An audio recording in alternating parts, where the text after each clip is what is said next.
Sa ngalan ng Ama at ng Anak at ng Espiritu Santo. Ang pagpapala ng ating Panginoong Jesucristo, ang pag-ibig ng Diyos sa matang pakipagkaisa ng Espiritu Santo, naway sumayin niyong lahat. Inaamin ko sa makapangyarihang Diyos at sa inyo mga kapatid na lubha akong nagkasala sa isip, sa salita, sa gawa at sa aking pagkukulang. Kaya sinasamo ko sa Mahalabiring Maria, sa lahat ng mga anghel at mga banal, at sa inyong mga kapatid na kipanalangin sa Panginoong ating Diyos. Kaawan tayo ng makapangyarihang Diyos, patawarin tayo sa ating mga kasalanan, patnubayan tayo sa buhay na walang hanggan. Amen.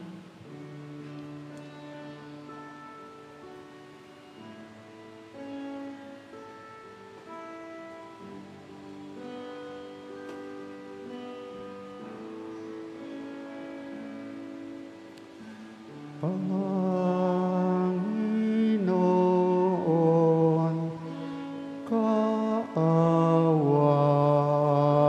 mo kami.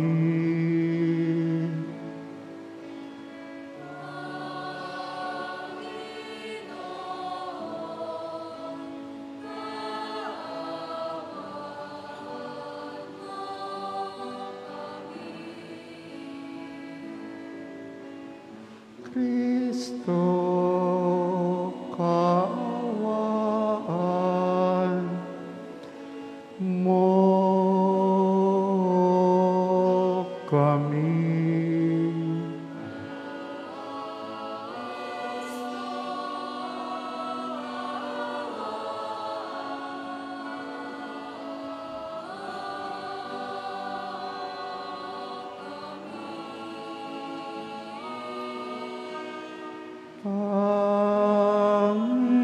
Panginoon, kaawaan mo kami.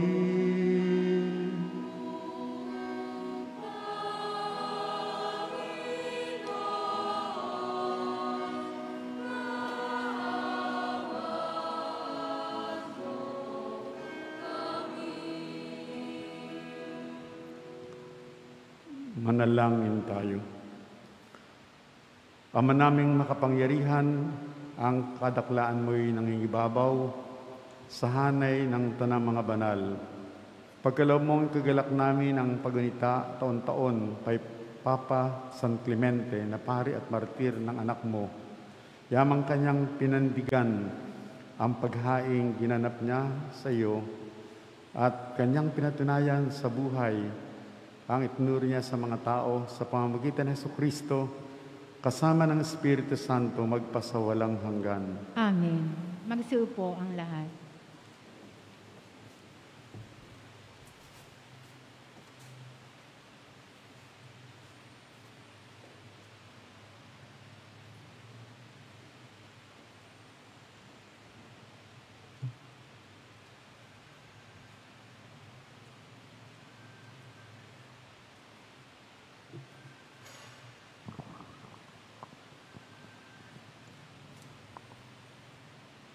Ang salita ng Diyos mula sa aklat ni Propeta Daniel.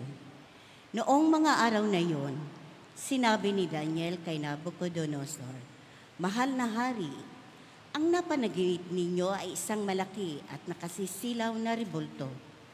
Nakatayo ito sa harap ninyo at nakatatakot tignan. Ang ulo nito ay dalisay na ginto, pilak ang dibdib at mga bisig, tanso ang tiyan at mga hita. Ang mga binti at ang mga paa ay bakal at luwad. Habang ito'y tinitingnan ninyo, may batong natipak sa bundok, bumagsak sa mga paa ng rebulto at nadurog ang mga paa. Pagkatapos, nadurog ding lahat ang bakal, luwad, tanso, pilak at ginto. Ano pat naging parang ipa. Tinangay ito ng hangin at walang naiwang kahit bakas. Samantala, ang tipak ng batong bumagsak dito ay naging isang napakalaking bundok na pumuno sa buong daigdig. Mahal na hari, iyan po ang inyong panaginip. At narito naman ang kahulugan. Kayo ay pinagkalubuan ng Diyos ng kaharian, pinuspos ng kapangyarihan, kapamahalaan at karangalan. Niloob ng Diyos na masakop ninyo ang lahat ng tao, hayop at ibon sa lahat ng dako. Kayo ang katumbas ng ulong ginto. Ang susunod sa inyo ay ikalawang kaharian, ngunit mahina kaysa sa inyo. Pagkatapos lilitaw ang pangatlong kaharian na sinagisag ng tanso at sasakupin nito ang mga naunang kaharian. Ang pang-apat na kaharian ay sintigas ng bakal. Katulad ng nagagawa ng bakal, dudurugin ng kahariang ito ang buong daigdig. Ang ibig namang sabihin ng nakita ninyong mga paa na yari sa bakal at luwad ay ito. Mahahati ang kaharian, ngunit mananatili ang tigas ng bakal, pagkat ito'y pinaghalong bakal at luwad. Ganito naman ang ibig sabihin ng mga paang yari sa pinaghalong bakal at luwad. Magiging makapangyarihan ang kaharian, ngunit madaling babagsak. Ang kahulugan ng pinagsamang bakal at putik ay haluang pag-aasawa, ngunit hindi ito magtatagal kung paanong di maaring paghaluin ang bakal at putik. Sa panahon ng mga haring yaon, ang Diyos ay magtitindig ng isang kahariang hindi maibabagsak kailanman, ni masasakop ninuman. Dudurigyon nito at ganap na wawasakin ang iba pang kaharian. Ano pa't hindi na makababangon ang mga iyon kahit kailan. Ang katulad nito'y yaong tipak ng batong dumurog sa rebultong yari sa bakal, luwad, tanso, pilak at ginto. Mahal na hari, iyan ang mangyayari sa hinaharap at pinapaalam na sa inyo ng dakilang Diyos. Iyan po ang inyong panaginip at ang kanyang kahulugan. Ang salita ng Diyos. Salamat sa Diyos. Dakilait, papurihan, ang poon, magpakailanman. Dakilait, papurihan ang Panginoon magpakailanman. Purihin ninyo ang Panginoon, kayong lahat ng mga nilikha. Awitan siya ng papuri at dakilain, magpakailanman. Dakilait, papurihan ang poon magpakailanman. Purihin ninyo ang Panginoon, kayong lahat mga anghel ng Panginoon. Awitan siya ng papuri at dakilain, magpakailanman. Dakilait, papurihan ang poon magpakailanman. Purihin ninyo ang Panginoon, kayong lahat ng mga kalangitan. Awitan siya ng papuri at dakilain, magpakailanman. Dakilait, papurihan ang poon magpakailanman. Purihin ninyo ang Panginoon, kayong lahat, mga tubig sa ibabaw ng langit. Awitan siya ng papuri at dakilain, magpakailanman. Dakilait, papurihan ang poon magpakailanman. Purihin ninyo ang Panginoon, kayong lahat na bumubuo ng kanyang hukbo. Awitan siya ng papuri at dakilain, magpakailanman. Dakilait, papurihan ang poon magpakailanman. Magsitayo po ang lahat.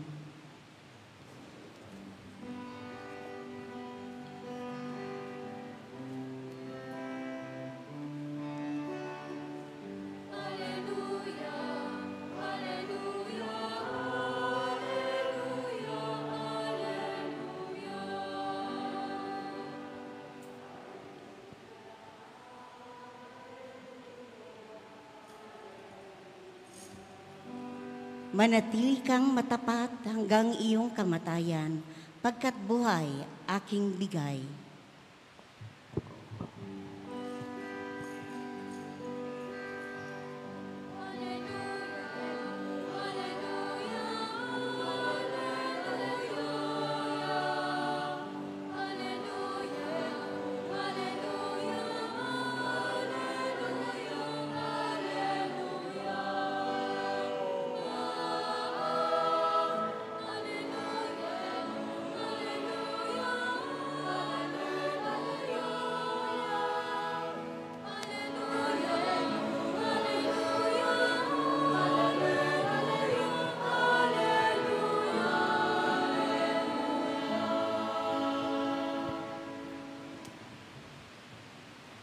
Sumainyo ang Panginoon. At sumainyo rin. Ang mabuting balita ng Panginoon ayon kay San Lucas. Papuri sa iyo, Panginoon.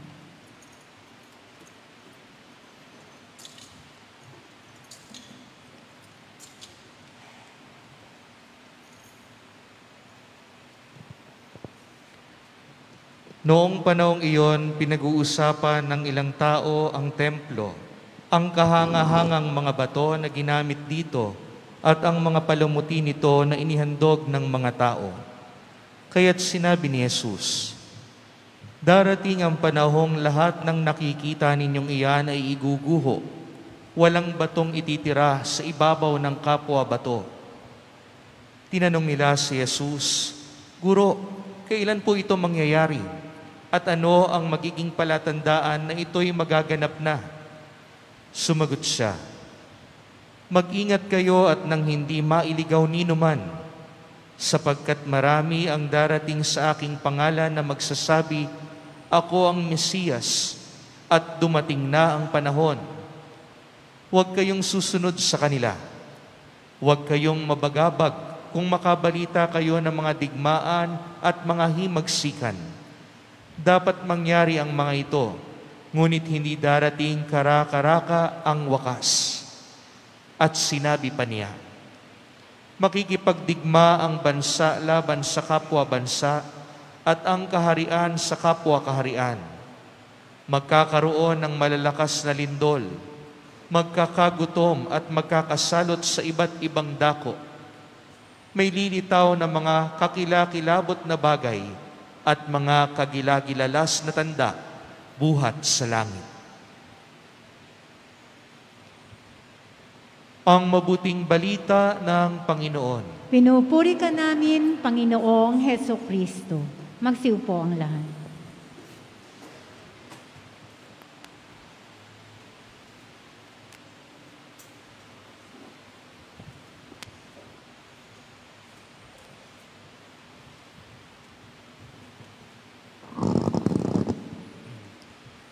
Mga kapatid, sinabi sa atin ngayon sa Ebanghelyo na mag-ingat kayo at nang hindi mailigaw ninuman.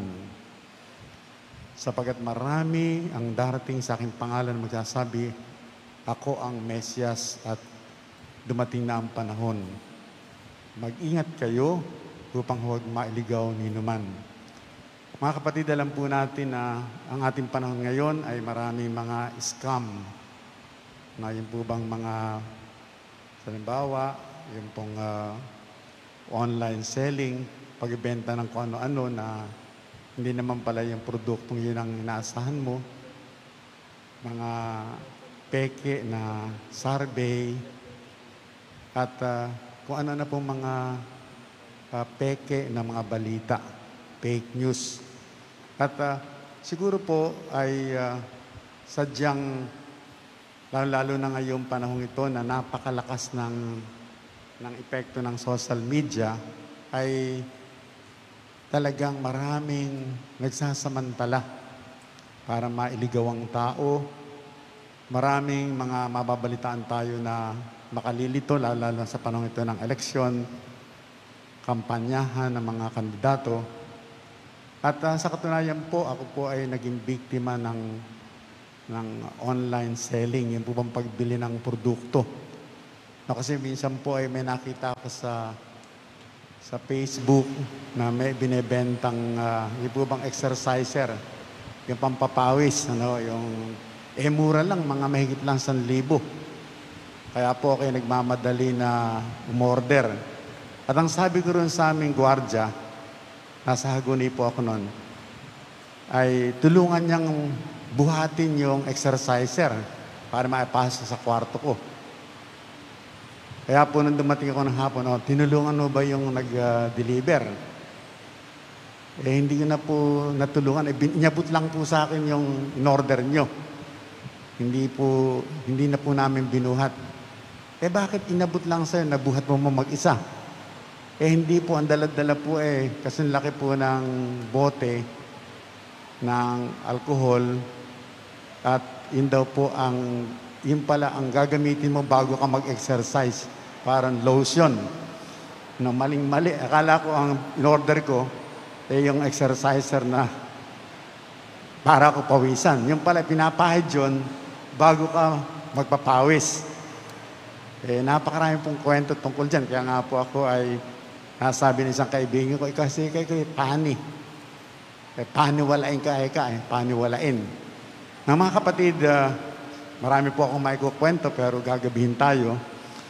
Ang ibig lang sabihin sa atin ay matapos natin mabasa yung Ebanghelyo ngayon, ay siguro po sasabihin natin, bakit naman ganon?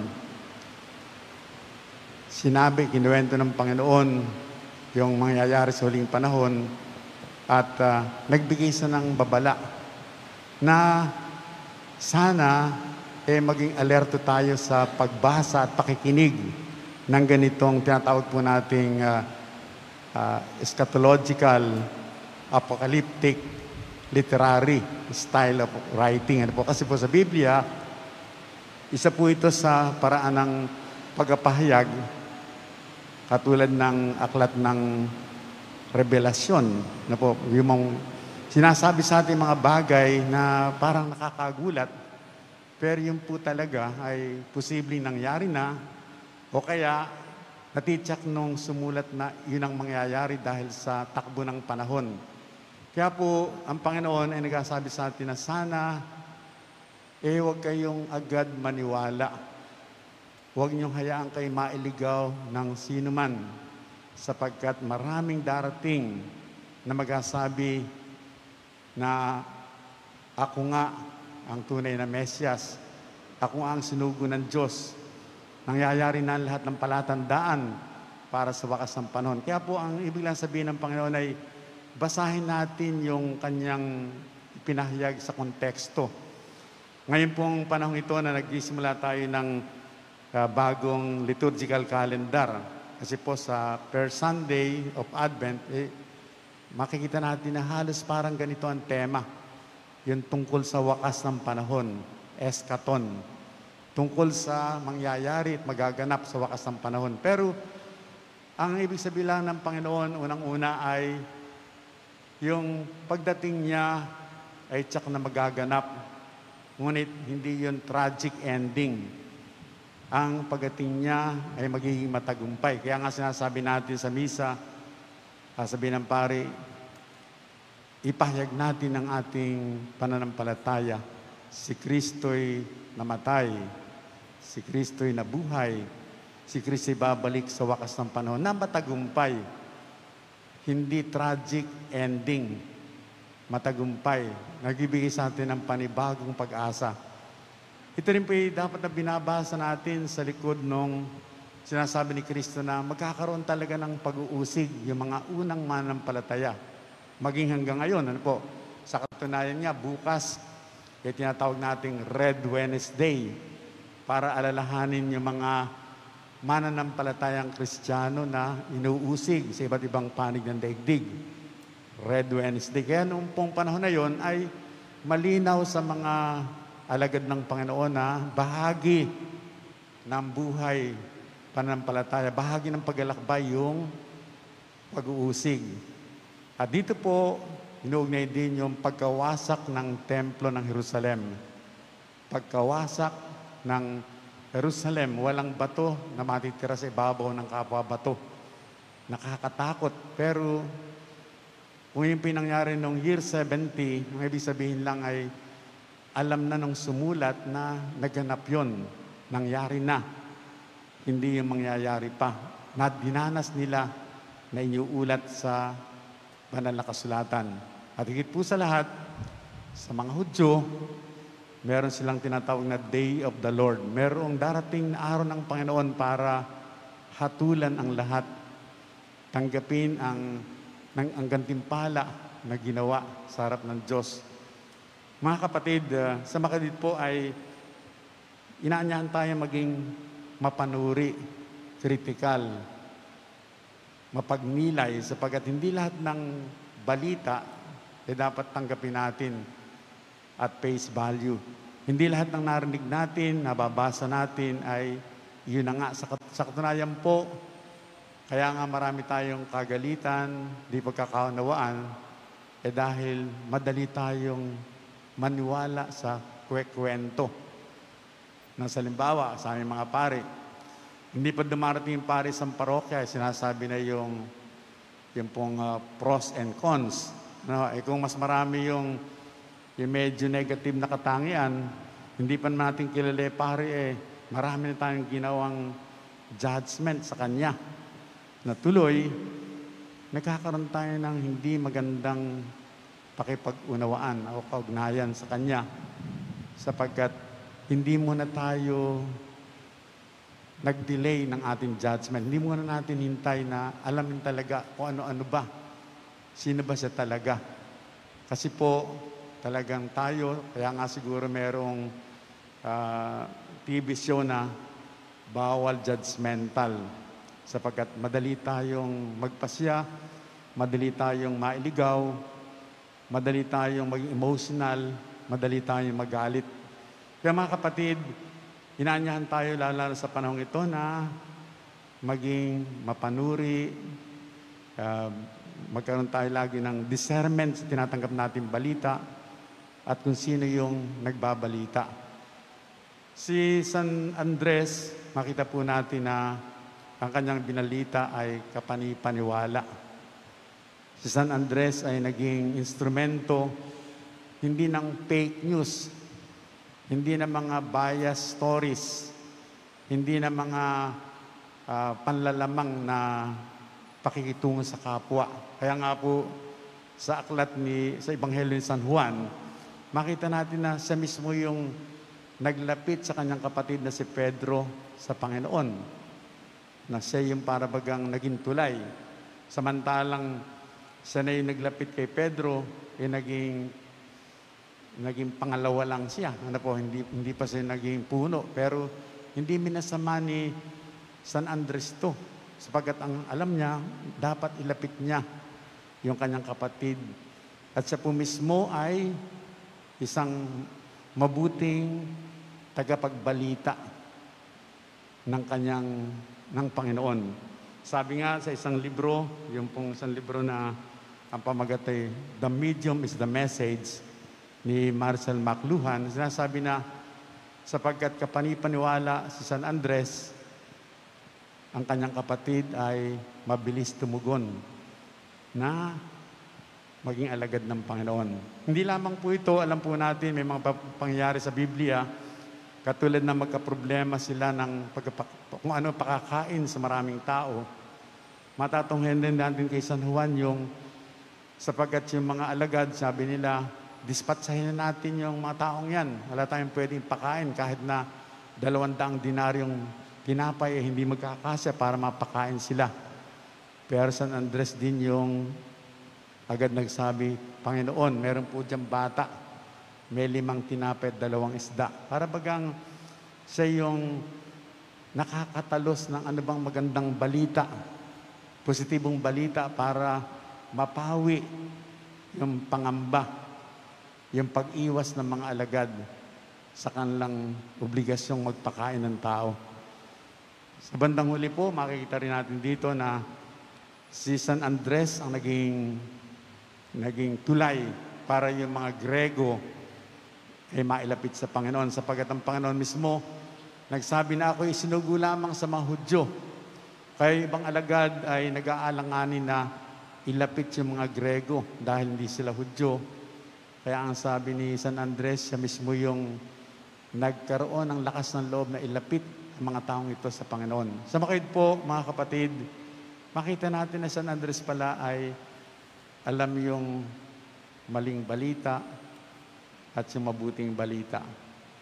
Alam niya kung paano ilalapit ang tao sa Panginoon na siyang mabuting balita. Alam niya kung paano tutugunan ang sitwasyon nang hindi magugulan ang isip ng tao dahil sa maling pagkaunawa at maling pagtugon sa isang sitwasyon. Muli, harinawa tayo po ay magkaroon ng biyaya na maging mapanuri. Kasi po ngayon panahon ito, alam natin, napaka-expose tayo sa mga bali-balita, lalo na po sa social media. At kung minsan, dahil na yun ang natanim sa ating isip, mahirap burahin, mahirap tanggalin. At kung minsan, yung nagbabalita mismo ay merong vested interest, kaya nahihirapan tayong alamin, ano ba talaga totoo?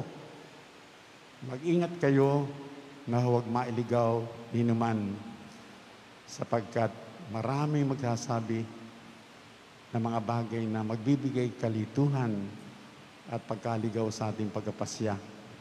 Mga kapatid, kaysa ng mga kapatid nating narito ngayon, kaysa ng ating mga kapatid na pari, dalangin natin, lalo na ngayon pong panahon ng tumaharap tayo sa eleksyon, sa paghalal ng mga pinuno ng ating bayan. Alam po natin na mapakabigat magpasya kung sino ba yung tamang ihalal, sapagkat maraming salusalungat na impormasyon tayo na matatanggap.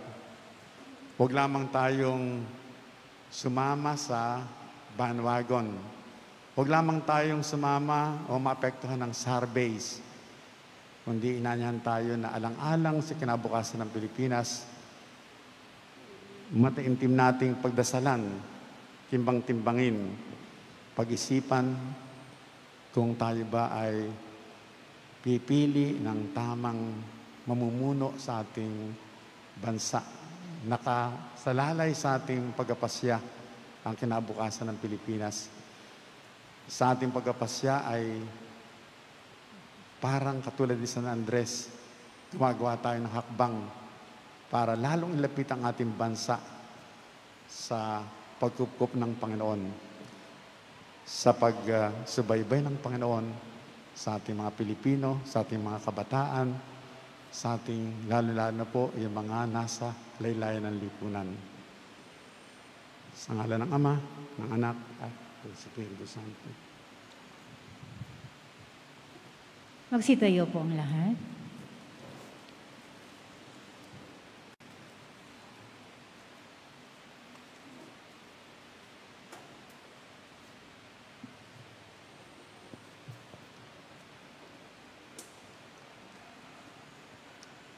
Mga kapatid, sama-samang natitipon bilang bayan ng Diyos, may pananalig nating dalhin ang ating mga pangailangan sa Ama, maasang ipagkakaloob niya ang ating mga kahilingan. Tutugon po natin, Ama, umaasa kami sa iyo. Ama, umaasa kami sa iyo.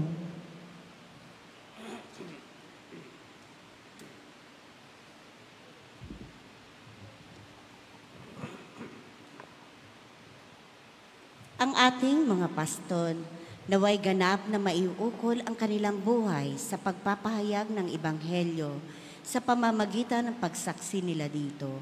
Manalangin tayo sa Panginoon. Ama, umaasa kami sa iyo. Ang mga magulang at mga guro, naway maging mga buhay na halimbawa ng pananampalataya sa mga taong nasa ilalim ng kanilang pagkalinga. Manalangin tayo sa Panginoon. Ama, umaasa kami sa iyo. Tayo naway magsumikap na gawin kung ano ang tama at ang salita ng Diyos, ang maging buhay na pwersa na gumagabay sa ating pagkilos. Manalangin tayo sa Panginoon. Ama, umaasa kami sa iyo. Tayo naway magmalasakit sa mga matatanda, mga nalulumbay at mga may sakit. Manalangin tayo sa Panginoon. Ama, umaasa kami sa iyo. Ang mga yumao naway makatagpo ng kapahingahan at bagong buhay sa kaharian ng Diyos. Manalangin tayo sa Panginoon. Ama, umaasa kami. Makalangit na Ama, palalimin mo ang aming pananampalataya upang umulad kami sa iyong pag-ibig at tuwin ng maglingkod sa iyo nang may bukas palad at tapat na puso. Hiniling namin to sa pamamagitan ni Kristong aming Panginoon. Amen. Magsiupo ang lahat. Pag-aalay.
Magsitayo po ang lahat.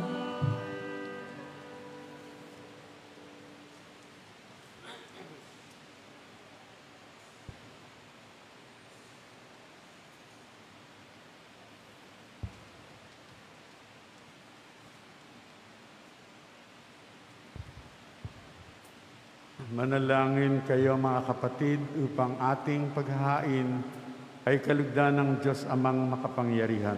Tanggapin nawa ng Panginoon itong paghahain sa iyong mga kamay, sa kapurihan niya at karangalan sa ating kapakinabangan at sa buong sambayan niyang banal. Ama naming limikha, pakabanalin mo at basbasan ng mga alay na nakahanda upang paalabin ito ang aming diwa, taningas ng pag-ibig mo, na nagdulot ng tagumpay sa pagpapakasakit ni San Clemente sa pamamagitan ng Jesucristo kasama ng Espiritu Santo magpasawalang hanggan. Amen. Sumainyo ang Panginoon. At sumainyo rin. Itaas sa Diyos ang inyong puso at diwa. Tinaas na namin sa Panginoon. Pasalamatan natin ang Panginoong ating Diyos. Marapat na siya ipasalamatan. Ama naming makapangyarihan, tunay ang marapat na ikay aming pasalamatan. Ngayong aming kagalakan na San Clemente ay parangalan.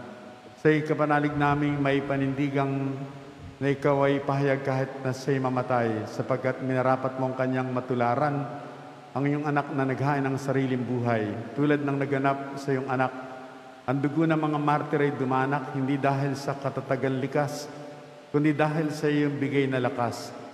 Kaya't kaysa ng mga anghel na nag-iisiawit ng papuri sa iyo nang walang humpay sa kalangitan, kami nagbubunyi sa iyong kadakilaan. Santo, Santo, Santo, Panginoong Diyos ng mga hukbo, napupuno ang langit at lupa ng kadakilaan mo. Hosana sa kaitaasan, pinagpalang naparirito sa ngalan ng Panginoon. Hosana sa kaitaasan.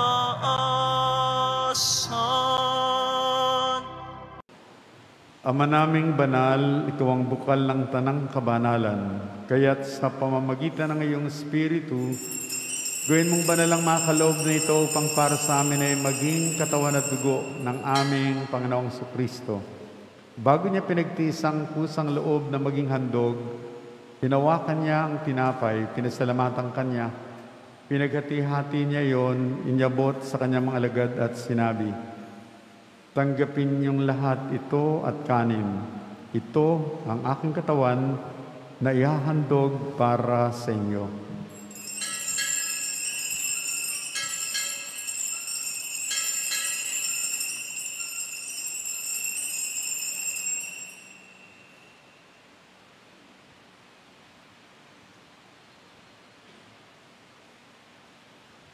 Gayun din naman nang matapos ang hapunan, nawa kanyang kalis, muli kanyang pinasalamatan. Niyabot niyang kalis sa kanyang mga alagad at sinabi, "Tanggapin niyong lahat ito at inimin. Ito ang kalis ng aking dugo ng bago at walang hanggang tipan. Ang aking dugo na ibubuhos para sa inyo at para sa lahat sa ikapagpapatawad ng mga kasalanan. Gawin niyo ito sa pag-alaala sa akin."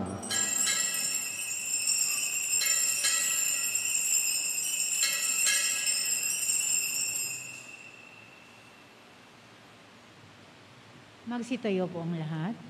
Ang misteryo ng pananampalataya.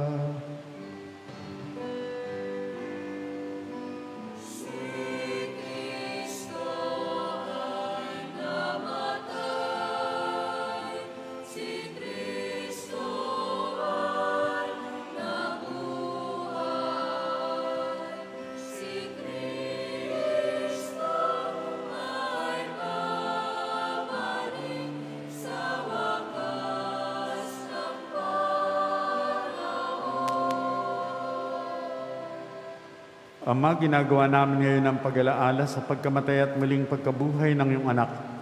Kaya't nialay namin sa iyo ang tinapay na nagbibigay buhay at ang kalis na nagkakaloob ng kaligtasan.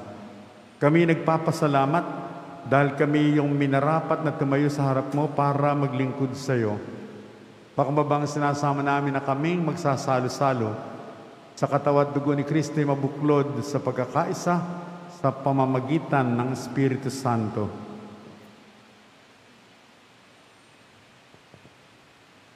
Ama, linghapin mo ang iyong simbahang laganap sa buong daigdig.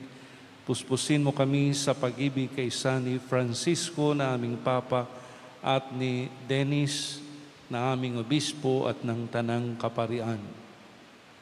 Alalahanin mo rin ang mga kapatid naming nahimlay nang may pag-asang sila'y muling mabubuhay, gayon din ang lahat ng mga pumanaw. Kaawaan mo sila at patuloyin sa iyong kaliwanagan. Kaawaan mo at pagindapatin kaming lahat na makasalo sa iyong buhay na walang wakas. Kaisa ng mahal na Birheng Maria na Ina ng Diyos, ni San Jose na kanyang kabiyak na puso, kaisa ng mga apostol at ng lahat ng mga banal na namuhay dito sa daigdig ng kalugod-lugod sa iyo. May pagdiwang nawa namin ang pagpupuri sa ikararangal mo sa pamamagitan ng iyong anak na aming Panginoong Jesucristo.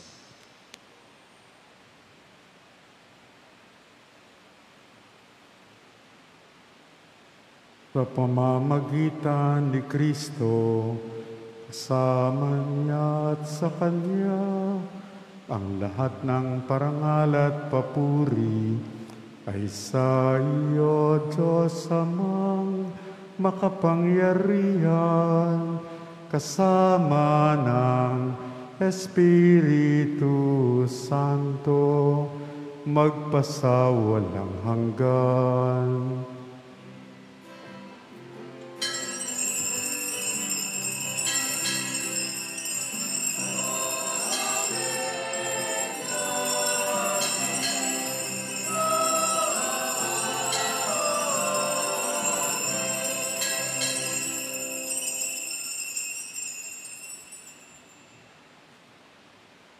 Mga kapatid, sama-sama nating ilinsama, nakain tayo katulad ni San Andres sa pamamagitan ng liwanag ng katotohanan at katapatan ni Kristo.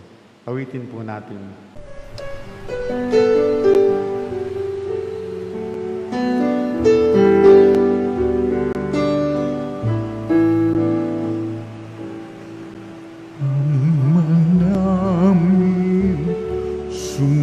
Sumasalang ka, sambahin ang ngalan mo, mapasamin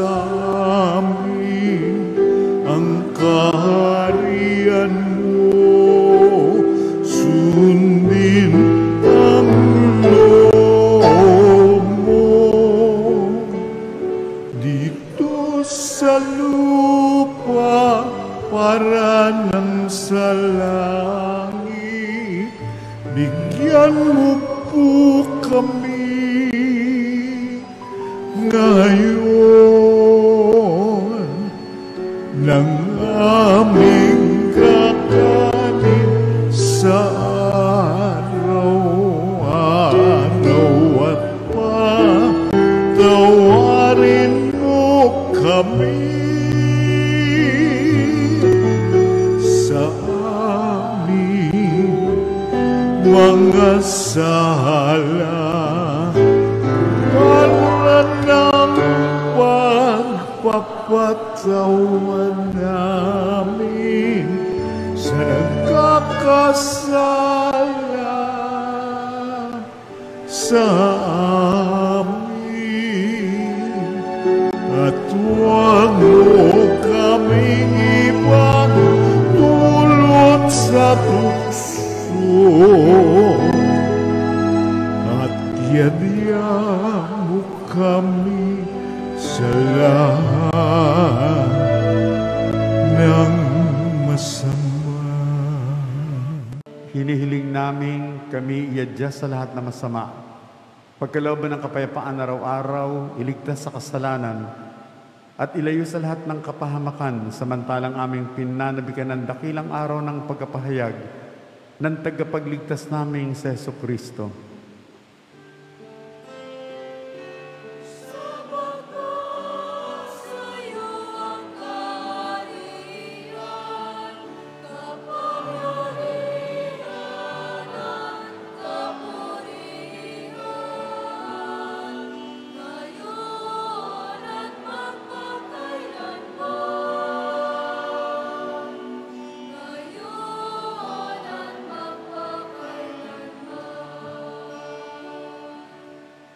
Panginoong Jesucristo, sinabi mo sa mga apostol, kapayapaan ang iniiwan ko sa inyo, ang aking kapayapaan na binibigay ko sa inyo. Tunghayan mo ang aming pananampalataya at huwag ang aming mga pagkakasala. Pagkalooban mo kami ng kapayapaan at pagkakaisa, ayon sa iyong kalooban, kasama ng Espiritu Santo, magpasawalang hanggan. Amen. Ang kapayapaan ng Panginoon ay lagi nawang sumainyo. At sumayin niyo rin. Batiin po natin ang ating mga kasamahan ng kapayapaan.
Ng mga kasalanan sa limutan,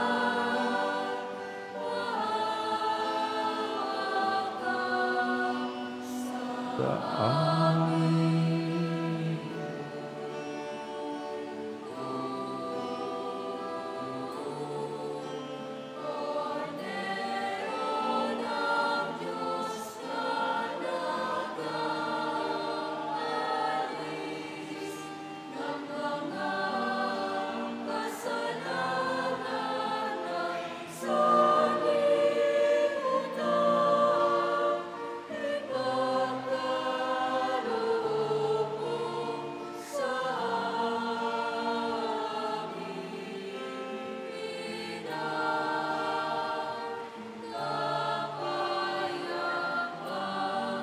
Magsilod po ang lahat. Narito ang kordero ng Diyos, narito nag-aalis ng kasalanan ng sanlibutan. Mapalad ang nanyahan sa piging ng kordero. Panginoon, hindi ako karapat-dapat na magpatuloy sa iyo, ngunit sa isang salita mo lamang ay gagaling na ako.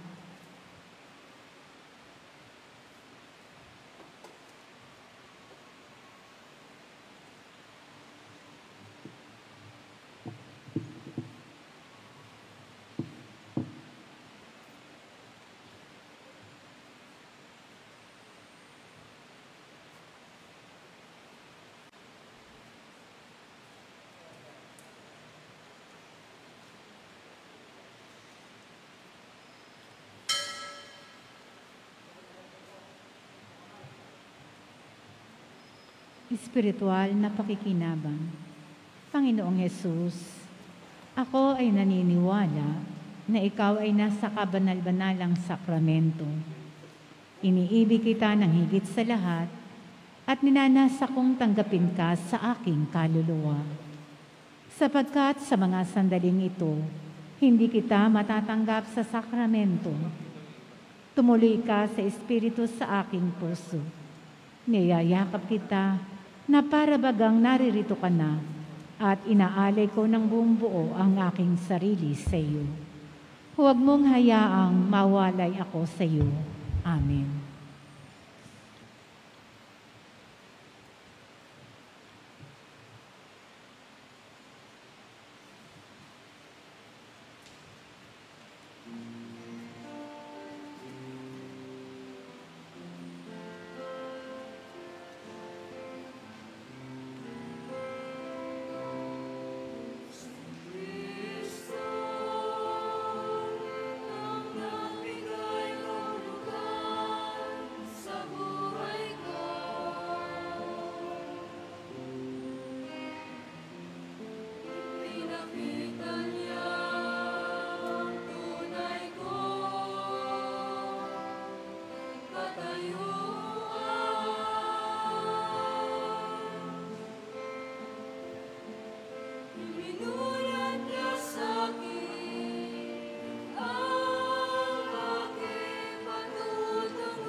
Magsitayo po ang lahat.